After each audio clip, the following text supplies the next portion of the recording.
Good morning. I love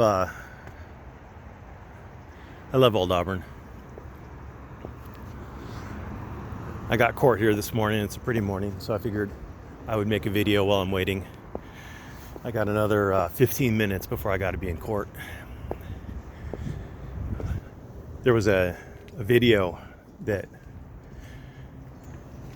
Diddlin' Jack Miller, aka Texas Sheepdog 72, that he made.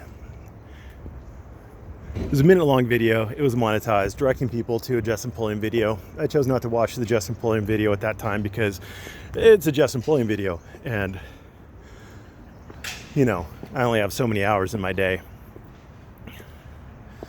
So then I think yesterday it was that Earl David Warden, aka News Now Houston,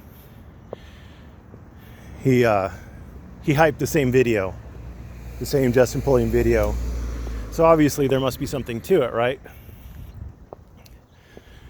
You used to be able to walk up through those doors before the days of terrorism. Anyway, so I watched the video. Pulliam is all very excited that he got some body cam footage from Leon Valley showing, I'm assuming, the arrest of Jack Miller, although he wasn't arrested there. So I don't know, maybe it's just the interactions between the police before and after the interaction with Diddlin' Jack. The preview was a big nothing burger. It just showed Diddlin' Jack arguing with a police lieutenant, sovereign citizen style, trying to convince the police lieutenant that the police lieutenant's interpretation of the law was wrong. Who are you to judge, John? You were trying to do the same shit with blue bacon. You can never convince a cop that they're wrong on the law. It's just not going to happen. Anyway,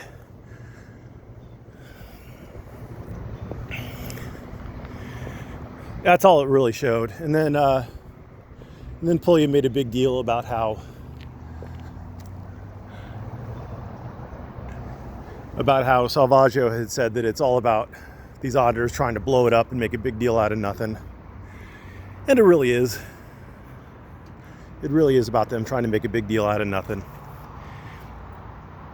That's all they seem to do. And they try to monetize it. And that's all they seem to do. I mean, if you look at what Jack did, Jack made a 1-minute video promoting this Justin Pulliam video, and he monetized it. He monetized a 1-minute video directing people to a monetized video. You can't make this shit up. Earl probably would have monetized his, except his main channel is demonetized. That's why he made his sham News Now community channel. It's run by my son, I swear. Ugh. So Pulliam thinks that this video is going to blow up big, and he wants people to go give their money to Diddlin' Jack. And I guess that's fine. It's a free country. You do what you want. But here's why I know that Diddlin' Jack is all about the money and about the YouTube fame. Beyond him monetizing a 1-minute video directing you to another monetized video. It's because Diddlin' Jack claims to have known that the Texas Attorney General could and would issue an opinion about whether or not the city was violating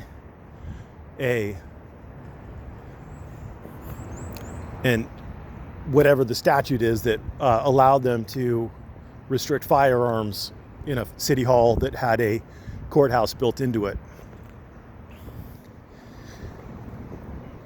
He claims he knew that, and yet he didn't do the appropriate steps to follow up on that. He could have, and probably should have, simply written a letter to the town of Leon Valley so that he had some documentation that he had sent it, detailing why he thinks that they're in violation of that particular statute, and requesting that they make the change, or he will go to the Texas Attorney General. And then if they did not make the change, then he should go to the Attorney General. He didn't do that. He didn't follow those steps. And that's why we had the fiasco, the shitstorm that occurred.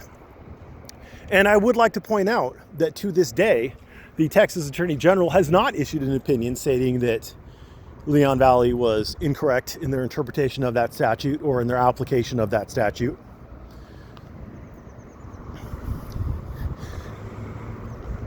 To this day, I'm assuming that the Attorney General knows about it, but they haven't done anything on it. And maybe Texas, or maybe Jack never sent a letter at all. Maybe the Texas Attorney General doesn't know. That'd be a real kick in the pants, wouldn't it? I mean, you can't get more clear that somebody's about the clicks and the views and the money than them not following up on the very thing that led them to get arrested in the first place.